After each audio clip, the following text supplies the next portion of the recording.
Welcome to D24 news. ముందుగా headlines.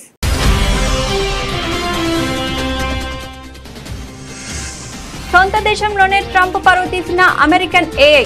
భారత ఆర్థిక వ్యవస్థపై ట్రంప్ మాటలను అబద్ధమని తేల్చేసిన ఏఐ.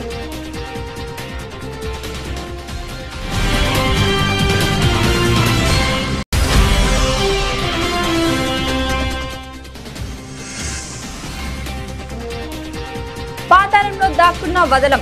పాక్కు ప్రధాని మోదీ తీవ్ర హెచ్చరిక.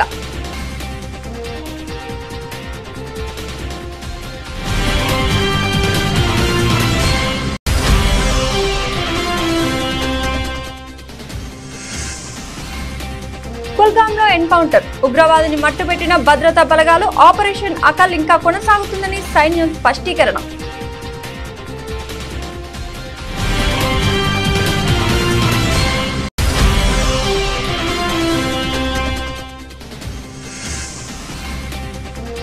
భారతదేశంలోని అన్ని భాషలకు సంస్కృతం మూలమన్న ఆర్ఎస్ఎస్ చీఫ్ మోహన్ భగవత్. ఈ ప్రాచీన భాషను ప్రతి ఒక్కరూ నేర్చుకోవాలని పిలుపు.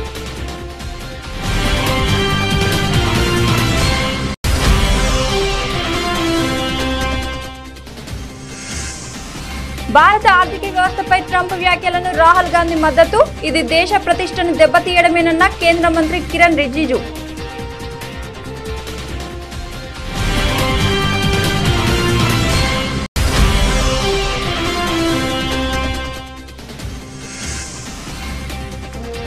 ఇచ్చిన హామీలన్నీ నెరవేర్చి తీరుతాం స్పష్టం చేసిన టీపీసీసీ చీఫ్ మహేష్ కుమార్ గౌడ్.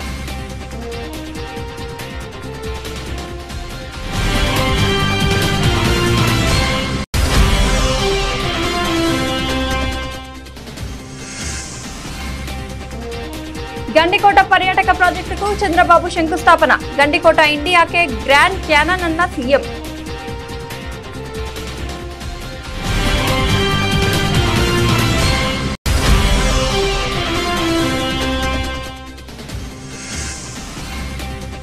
ఇరవై నెలల్లో ఢిల్లీకి వెళ్లి ఏం సాధించావు? సీఎం రేవంత్ రెడ్డిని నిలదీసిన మాజీ మంత్రి జగదీష్ రెడ్డి.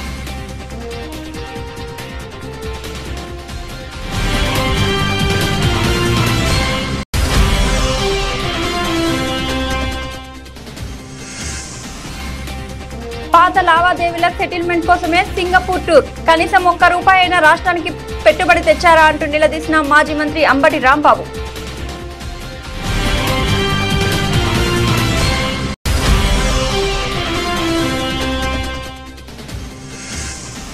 తిరుమలలో శ్రీవారిని దర్శించుకున్న కేంద్ర మంత్రి నితిన్ గడ్కరీ. ఆలయ మర్యాదల ప్రకారం ఘన స్వాగతం పలికిన టీటీడీ అదనపు ఈవో.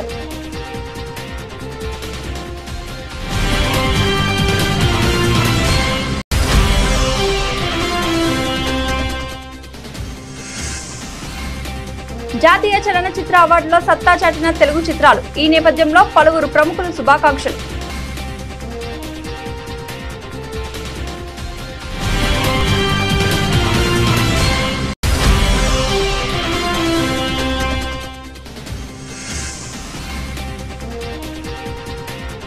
ఐదో test Jaiswal half century. Bharat కు 52 పరుగుల ఆధిక్యం.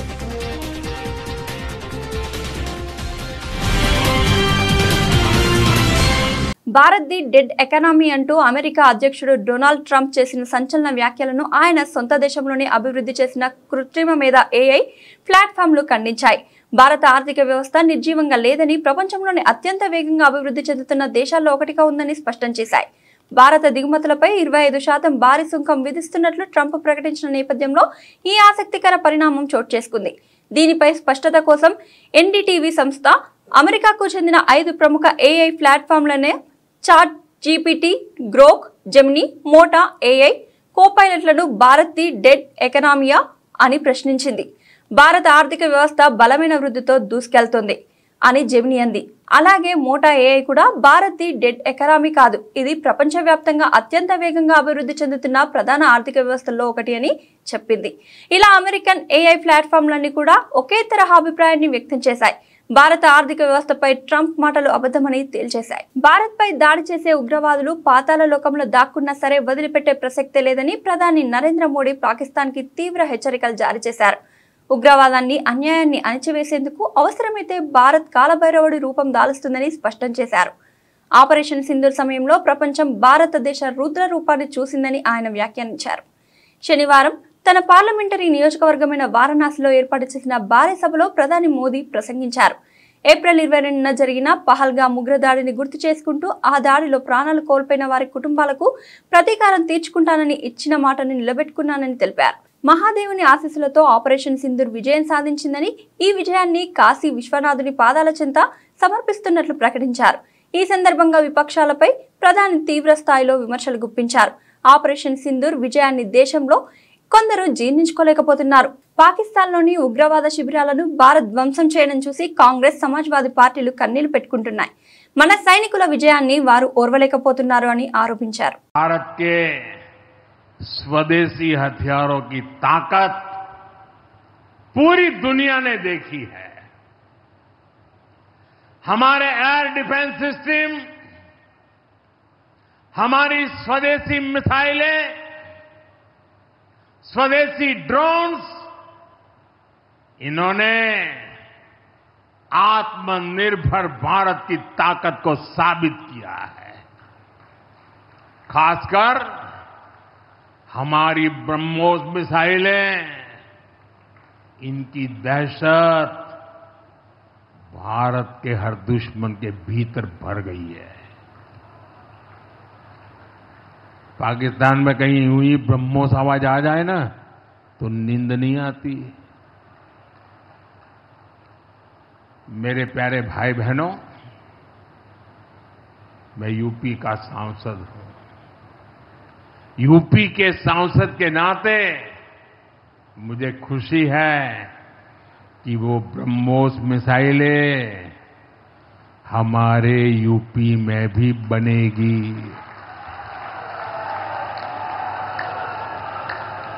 लखनऊ में ब्रह्मोस मिसाइल की मैन्युफैक्चरिंग शुरू हो रही है. यूपी डिफेंस कॉरिडोर में भी कई बड़ी डिफेंस कंपनियां अपने प्लांट लगा रही है.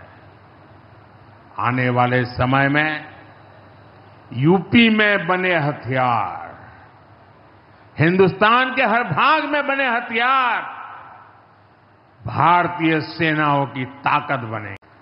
कांग्रेस हमारी सेनाओं के पराक्रम का लगातार अपमान कर रही है.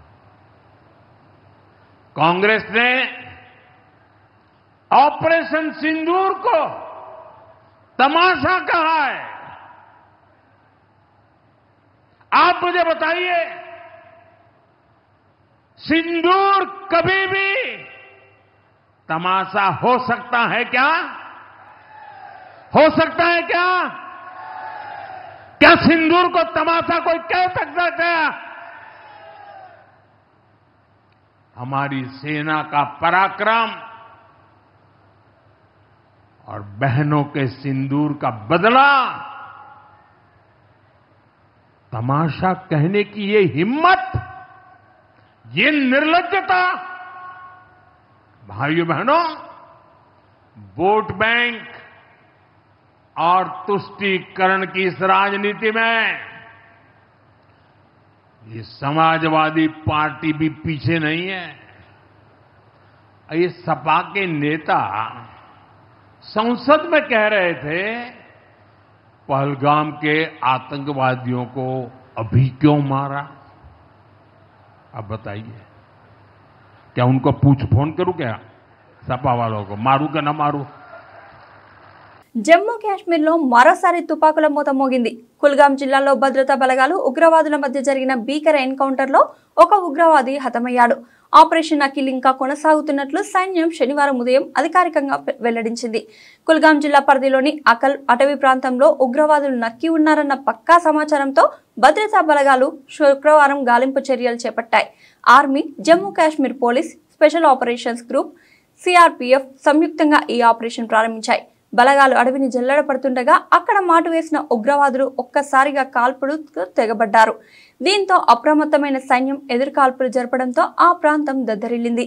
రాత్రంతా ఇరు వర్గాల మధ్య హోరాహోరీగా కాల్పులు కొనసాగాయని ఆర్మీకి చెందిన చిన్నార్ కార్ప్స్ తెలిపింది. ఆపరేషన్ అకల్ కొనసాగుతుందని, బలగాల కాల్పుల్లో ఇప్పటివరకు ఒక ఉగ్రవాది హతమయ్యాడు. ఆపరేషన్ ఇంకా ముగియలేదు అని చిన్నార్ కార్ప్స్ ఎక్స్ వేదికగా పేర్కొన్నారు. అటవీ ప్రాంతంలో ఇంకా ఉగ్రవాదులు ఉండే అవకాశం ఉండడంతో బలగాలు గాలింపును ముమ్మరం చేశాయి. కాశ్మీర్లో ఇటీవలి కాలంలో భద్రతా బలగాలు ఉగ్రవాద ఏరివేత చర్యలను వేగవంతం చేశాయి. కొద్ది రోజుల క్రితమే శ్రీనగర్ సమీపంలో జరిగిన ఆపరేషన్ మహాదేవ్లో 3 ఉగ్రవాదులను సైన్యం మట్టుబెట్టింది. వీరిలో ఏప్రిల్లో పహల్గామ్ పర్యాటకులపై జరిగిన దాడికి సూత్రధారిగా భావిస్తున్న సులేమాన్ అలియాస్ ఆసిఫ్ కూడా ఉన్నాడు. అదేవిధంగా గురువారం పూంచ్ సెక్టార్లో నియంత్రణ రేఖ వద్ద పాకిస్తాన్ నుంచి చొరబడిన 2 ఉగ్రవాదులను బలగాలు హతమార్చాయి. తాజా ఘటనతో లోయలో భద్రత మరింత కట్టుదిట్టం చేశారు. భారతదేశంలోని అన్ని భాషలకు సంస్కృతం మూలమని ఆర్ఎస్ఎస్ చీఫ్ మోహన్ భగవత్ అన్నారు. ఈ భాష దేశవ్యాప్తంగా ప్రతి ఇంటికి చేరాలని, అందరూ సంస్కృతంలో మాట్లాడుకునేలా ఉండాలని ఆకాంక్షించారు. నాగపూర్లోని కవికుల గురు కాళిదాస్ సంస్కృత విశ్వవిద్యాలయంలో నిర్మించిన అభినవ భారతి అంతర్జాతీయ విద్యాభవన్ ప్రారంభోత్సవంలో ఆయన ప్రసంగించారు. సంస్కృతం మరింత అభివృద్ధి చెందాలంటే ప్రజలు తమ దైనందిన జీవితంలో వాడుక భాషగా ఉపయోగించాలని సూచించారు. మన నిజమైన గుర్తింపు భాషతోనే ముడిపడి ఉంటుందని పేర్కొన్నారు. సంస్కృతాన్ని తెలుసుకోవడం అంటే దేశాన్ని అర్థం చేసుకున్నట్లేనని స్పష్టం చేశారు. ఈ ప్రాచీన భాషను ప్రతి ఒక్కరు నేర్చుకోవాలని భగవత్ పిలుపునిచ్చారు. आपली परंपरा, आपला हा भाव विकसित करणारी किंवा जिच्या आधाराने विकास झाला ती भाषा संस्कृत आहे. ती कळली पाहिजे सगळ्यांना. आणि तो भाव कळून त्याच्या आधारावर जीवन व्यवहार झाला तर त्यातून संस्कृतचाही विकास होईल. देशकाल परिस्थितीनुसार भाषेचाही विकास होत असतो. प्रचंड विकास जो भारताने भूतकाळात केला होता त्याच्या आधारावर सगळ्यात जास्त संपदा शब्दांची असलेली भाषा संस्कृत झाली. ती भाषा जननी सुद्धा झाली. जगातल्या अनेक भाषांचं मूळ संस्कृतमध्ये आहे. सर्व भारतीय भाषांची ती जननी आहे. ती आणखी विकसित होईल, पण ती जीवन व्यवहारात आली पाहिजे. म्हणजे ती आपल्याला बोलता आली पाहिजे. केव्हाही ग्रंथातलं बोलणं हे कमी लोकांना जमतं कोणत्याही भाषेत. जीवन व्यवहारातली भाषा ही बोली असते. त्या बोली भाषेत सगळे लोक बोलतात. तर संस्कृत भाषा ही शास्त्राची भाषा आहे. त्याचंही अनुसंधान हे झालं पाहिजे आणि त्यातून उत्पन्न होणाऱ्या जीवन व्यवहाराचं फलित पुन्हा ती भाषा समृद्ध होणे असलं पाहिजे. ती बोलचालीची भाषा झाली पाहिजे. संस्कृत शिकवणाऱ्यांमध्ये आजही एक पुरेशा संख्येचा वर्ग असा आहे जो संस्कृत शिकवतो पण संस्कृत बोलू शकत नाही. मी स्वतः संस्कृत भारतीच्या लिखित परीक्षा शेवटच्या परीक्षेपर्यंत उत्तीर्ण केल्या चांगल्या प्रकाराने. पण मी त्याचा अभ्यास करत नसल्यामुळे बोलायचा मला असं अस्खलित बोलता येत नाही. संस्कृतमध्ये 4 वाक्य इकडून 4 वाक्य तिकडून बोलतो. कोणी बोललं तर मला समजतं. त्याच्यामुळे हे संभाषण याचा अभ्यास झाला पाहिजे.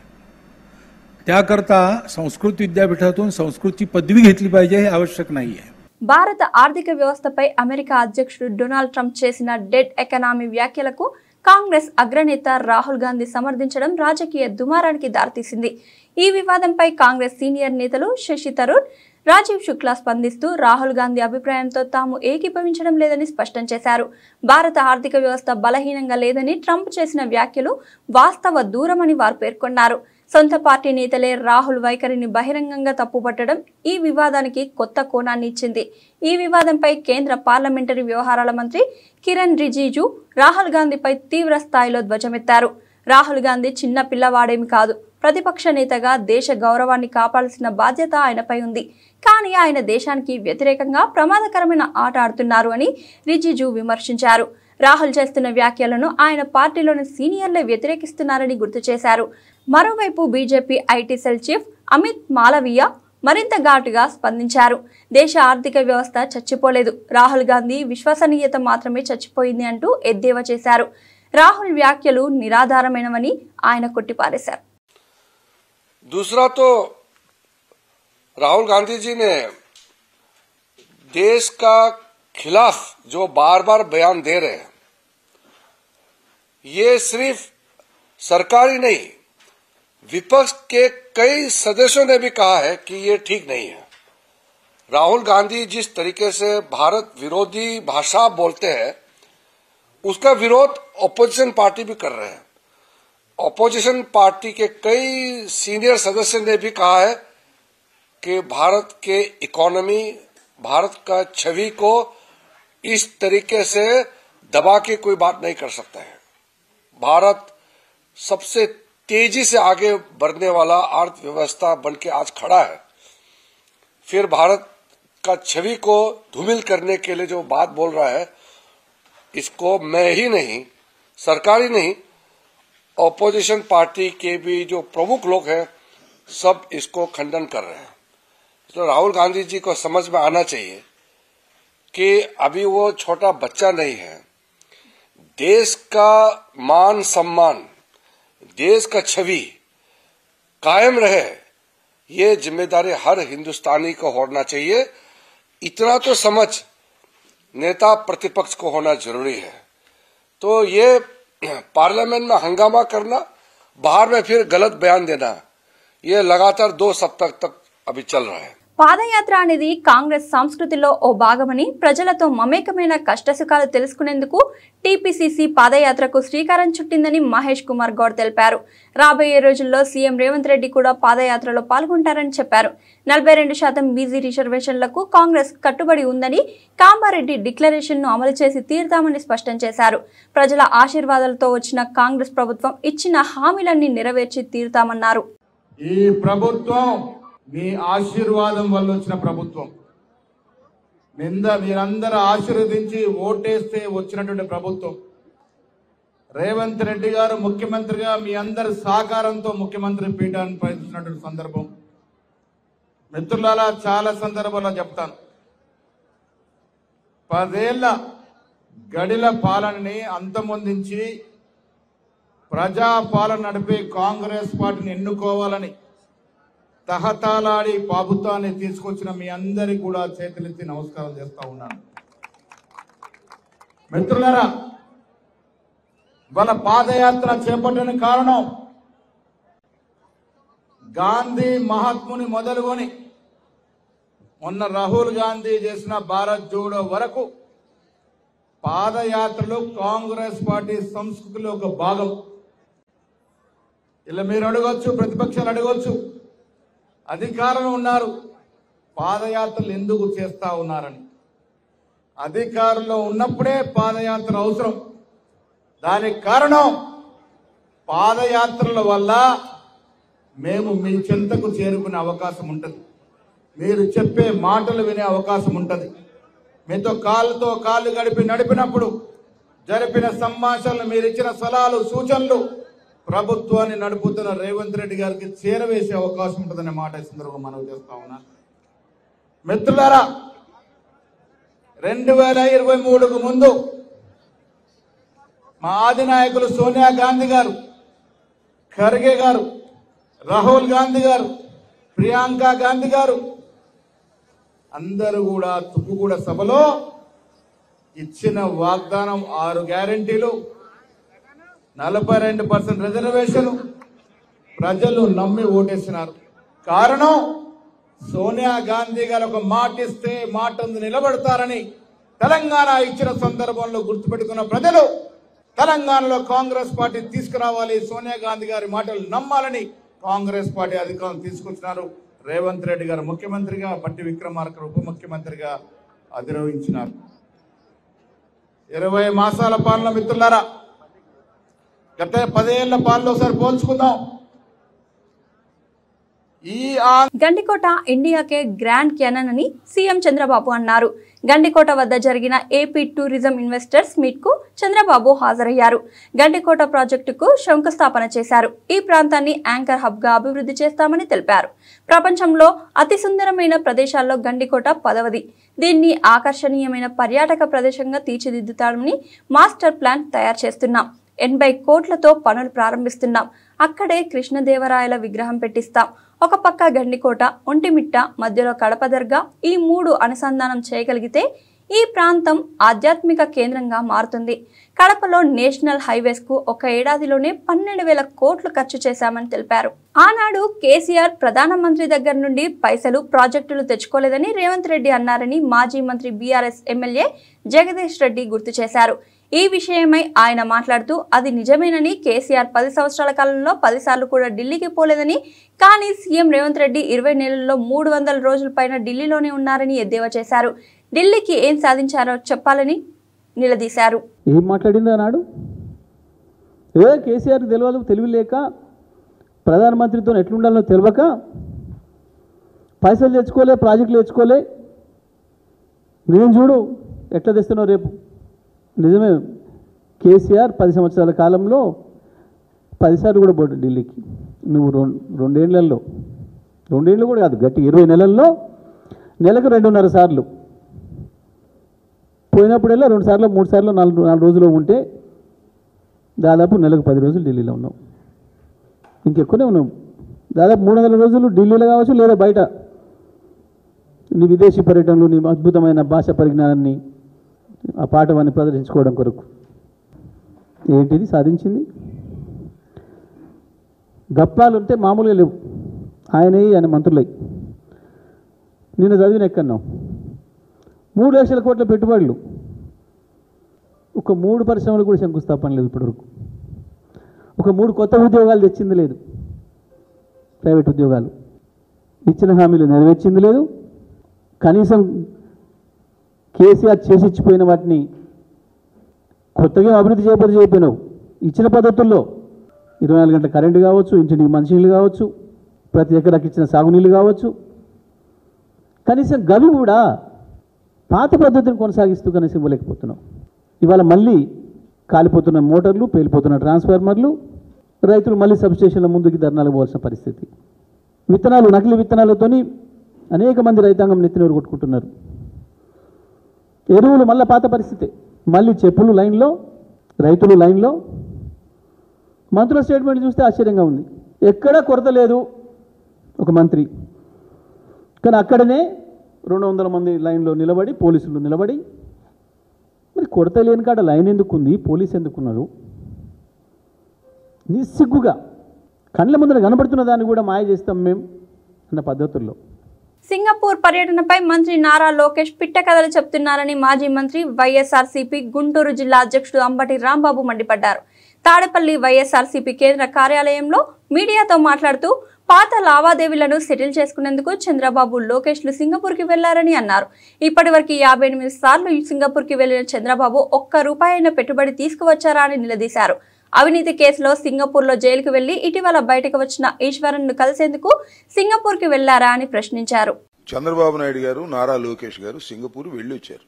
ఏమి సాధించారో, ఏమి సాధిస్తారో కూడా వెలువరించలేకపోయారు. ఇప్పుడే కాదు, చంద్రబాబు నాయుడు గారు ఇప్పటికి 55 సార్లు సింగపూర్ పర్యటనకు వెళ్లారు రాష్ట్ర అభివృద్ధి కోసం అని చెప్పి. ₹1 లేదు, ఒక్క పైసా తీసుకొచ్చి పెట్టుబడి పెట్టినటువంటి సందర్భం ఏదైనా ఉందా అంటే వెనక్కి వెళ్ళి చూసుకుని ఎక్కడ ఏమీ లేదు. ఎందుకు సింగపూర్ వెళ్తారో, ఎందుకు సింగపూర్ వస్తారో చాలా మందికి అర్థం కాదు. బహుశా పాత లావాదేవీలు ఏమైనా సెటిల్ చేసుకోవడానికి వెళ్లారా? అయ్యా నారా లోకేష్ గారు, లేకపోతే ఆయన ఈశ్వరన్ అని ఆ సింగపూర్ మంత్రి గారు మీతో వాటాలు కలిసి ఇక్కడ రాజధాని డెవలప్మెంట్ కి, రాజధాని స్టార్టప్ ఏరియాకి పెట్టుబడులు పెడతామని చెప్పేసి అప్పుడు వచ్చి ఏదో కన్సార్టియం చేసుకున్నారు కదా. సరే, ఆయన లోపలేశారు. అవినీతికి పాల్పడుతున్నాడని సింగపూర్ ప్రభుత్వమే ఆయన లోపలేశారు. మొన్నే విడుదలయ్యారు. ఏమైనా ఆయన కలిసి వచ్చారా? లేకపోతే ఆ లావాదేవీలు ఏమైనా సర్దుబాటు చేసుకున్నారా? అసలు ఎందుకు వెళ్లారు మీరు? ఏమి సాధించడానికి వెళ్లారు? సమాధానం లేదు.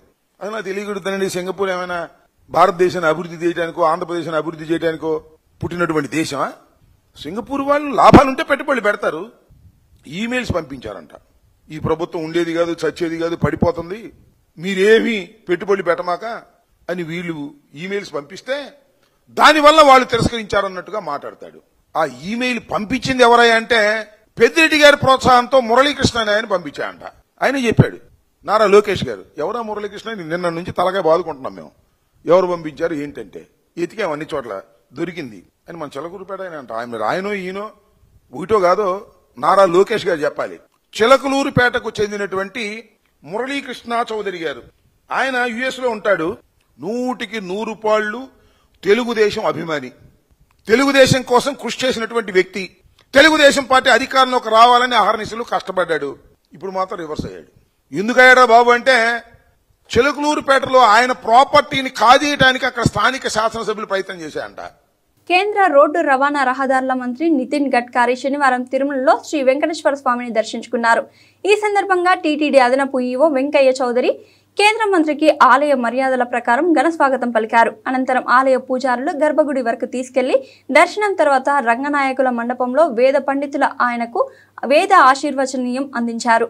శ్రీవారి ఫోటో, తీర్థ ప్రసాదాలను అందజేశారు. ఈ కార్యక్రమంలో టీటీడీ సభ్యుడు భానుప్రకాష్ రెడ్డి, ఆలయ డిప్యూటీ ఈవో లోకనాథం తదితరులు పాల్గొన్నారు.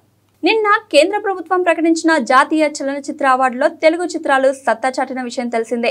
ఈ నేపథ్యంలో పలువురు ప్రముఖులు శుభాకాంక్షలు తెలియజేస్తున్నారు. ఈ క్రమంలో మెగాస్టార్ చిరంజీవి జాతీయ అవార్డు గ్రహీతలకు హృదయపూర్వక శుభాకాంక్షలు తెలుపుతూ పోస్టు పెట్టారు. ఉత్తమ చిత్రంగా 12th ఫెయిల్ ఎంపికైంది. ఉత్తమ నటుడు విభాగంలో షారుఖ్ ఖాన్ జవాన్, విక్రాంత్ మస్సే 12th ఫెయిల్ ఇద్దరు అవార్డులు గెలుచుకున్నారు. ఉత్తమ నటిగా రాణి ముఖర్జీ ఎంపికయ్యారు. ఉత్తమ దర్శకత్వం విభాగంలో సుదీప్తో సేన్ ది కేరళ స్టోరీ అవార్డును అందుకున్నారు. ఈ ఏడాది తెలుగు సినిమాకు విశేష గౌరవం లభించింది. తెలుగు టాలెంట్ తో రూపొందిన సినిమాలకు 10కి పైగా జాతీయ అవార్డులు లభించడం గర్వించదగిన విషయం. తెలుగు సినిమా విజేతలకు ప్రత్యేక అభినందనలు. ఉత్తమ ఏవిజిసి చిత్రం హనుమాన్ టీం, ఉత్తమ కథా చిత్రం screen play Sai Rajesh baby, ఉత్తమ బాలనటుడు నటి సుకృతి వేణి బండిరెడ్డి గాంధీ తాత చెట్టు, ఉత్తమ యాక్షన్ దర్శకత్వం నందు పృథ్వీ హనుమాన్, ఉత్తమ గీత రచయిత కాసర్ల శ్యామ్ ఊరు పల్లెటూరు పాట బలగం, ఉత్తమ సంగీత దర్శకులు జీవి ప్రకాష్ కుమార్ వాతి, హర్షవర్ధన్ రామేశ్వర్ యానిమల్, ఉత్తమ నేపథ్య గాయకులు రోహిత్ ప్రేమిస్తున్న. ఈ గొప్ప గౌరవం సాధించిన ప్రతి ఒక్కరికి మనస్ఫూర్తిగా అభినందనలు. భారతీయ సినిమాకి ఈ అవార్డులు మరింత ప్రోత్సాహాన్ని ఇస్తాయని చిరంజీవి అన్నారు. ఇంగ్లాండ్ తో జరుగుతున్న చివరి నిర్ణయాత్మక టెస్టులో యువ ఓపెనర్ యశస్వి జైస్వాల్ అద్భుతమైన పోరాట పటిమ కనపరిచాడు. క్లిష్ట పరిస్థితుల్లో అజేయ అర్ధశతకంతో నిలవడంతో రెండో రోజు ఆట ముగిసేసరికి టీమిండియా పటిష్ట స్థితిలో నిలిచింది. వెలుతురు సరిగా లేకపోవడంతో అంపైర్లు ఆటను ముందుగానే నిలిపివేయగా భారత్ తన రెండో ఇన్నింగ్స్ లో 2 వికెట్ల నష్టానికి 75 పరుగులు చేసింది. లండన్ లోని ది ఓవల్ మైదానంలో జరుగుతున్న ఈ మ్యాచ్ లో రెండో రోజైన శుక్రవారం ఆట ముగిసే సమయానికి భారత్ 52 పరుగుల కీలకమైన ఆధిక్యాన్ని సంపాదించింది. అంతకుముందు ఇంగ్లాండ్ తొలి ఇన్నింగ్స్ లో కట్టడి చేసిన భారత్ రెండో ఇన్నింగ్స్ ప్రారంభించింది. ఓపెనర్లు కేఎల్ రాహుల్, యశస్వి జైస్వాల్ నిలకడగా ఆరంభం అందించారు. అయితే రాహుల్ 7 అవుట్ అయిన తర్వాత జైస్వాల్ పూర్తి బాధ్యతను తలపై వేసుకున్నాడు. ఆకాశమే హద్దుగా చెలరేగిన జైస్వాల్ 49 బంతుల్లోనే 7 4లు 2 సిక్సర్లతో అజేయంగా 51 పరుగులు చేశాడు. మరో బ్యాటర్ సాయి సుదర్శన్ 11ను నిరాశపరిచాడు. మరిన్ని వికెట్లు పడగొట్టి భారత్ ని ఒత్తిడిలోకి నెట్టాలని భావించిన ఇంగ్లాండ్ ఆశలకు వెలుతురు లేని గండి కొట్టింది. దీంతో అంపైర్లు ముందుగానే ఆటను నిలిపివేశారు. దీంతో టీమిండియా రెండో రోజు ఆట ముగిసే సమయానికి 18 ఓవర్లలో 2 వికెట్లు కోల్పోయి 75 పరుగులు చేసింది. ప్రస్తుతం ఇంగ్లాండ్ పై భారత్ 52 పరుగుల కీలక ఆధిక్యంలో ఉంది. మూడో రోజు ఆటలో ఈ ఆధిక్యాన్ని మరింత పెంచుకోవాలని, భారత్ త్వరగా వికెట్లు తీసి తిరిగి పోటీలోకి రావాలని ఇంగ్లాండ్ భావిస్తున్నాయి. మూడో రోజు జైస్వాల్ మిగతా బ్యాటర్లు ఇదే జోరును కొనసాగించి భారీ లక్ష్యాన్ని నిర్దేశించాలని అభిమానులు ఆశిస్తున్నారు. వార్తలు ముగించే ముందు హెడ్లైన్స్ మరొకసారి చూద్దాం.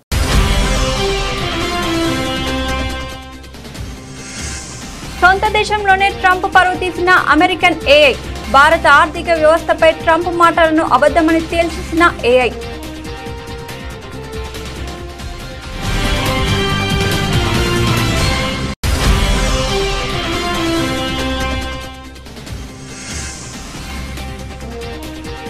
పాతాళంలో దాక్కున్న వదలం, పాక్కు ప్రధాని మోదీ తీవ్ర హెచ్చరిక.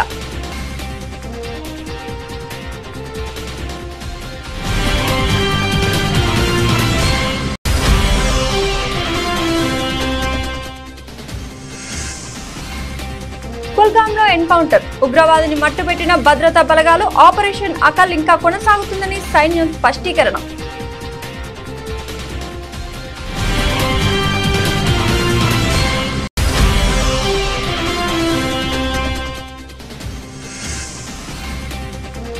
భారతదేశంలోని అన్ని భాషలకు సంస్కృతం మూలమన్న ఆర్ఎస్ఎస్ చీఫ్ మోహన్ భాగవత్.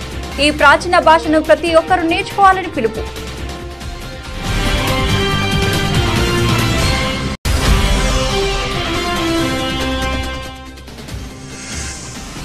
భారత ఆర్థిక వ్యవస్థపై ట్రంప్ వ్యాఖ్యలను రాహుల్ గాంధీ మద్దతు. ఇది దేశ ప్రతిష్టను దెబ్బతీయడమేనన్న కేంద్ర మంత్రి కిరణ్ రిజిజు.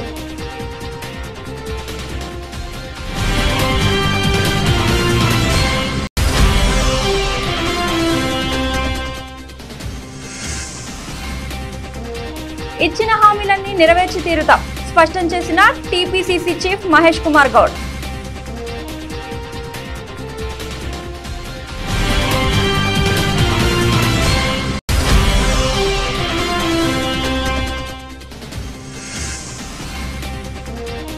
గండికోట పర్యాటక ప్రాజెక్టుకు చంద్రబాబు శంకుస్థాపన. గండికోట ఇండియాకే గ్రాండ్ క్యానన్ అన్న సీఎం.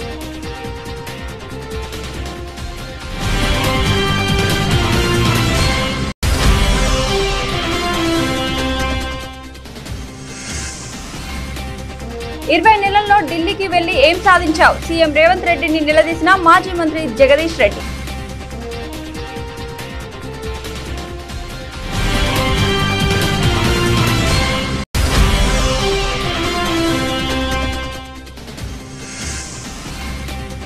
పాత లావాదేవీల సెటిల్మెంట్ కోసమే సింగపూర్ టూర్. కనీసం ₹1 అయినా రాష్ట్రానికి పెట్టుబడి తెచ్చారా అంటూ నిలదీసిన మాజీ మంత్రి అంబటి రాంబాబు.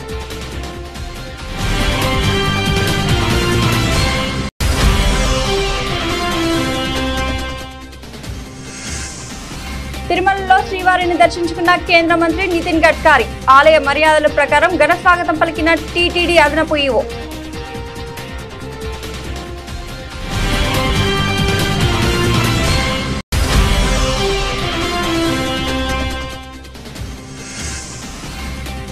జాతీయ చలనచిత్ర అవార్డులో సత్తా చాటిన తెలుగు చిత్రాలు. ఈ నేపథ్యంలో పలువురు ప్రముఖులు శుభాకాంక్షలు.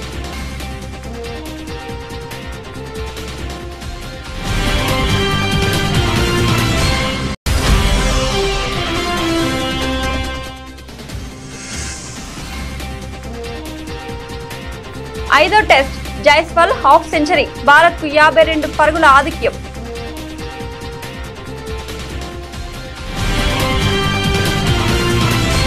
ఇది ఇవాల్టి బులెటిన్ అప్డేట్స్. మరొక బులెటిన్లో మళ్ళీ కలుద్దాం.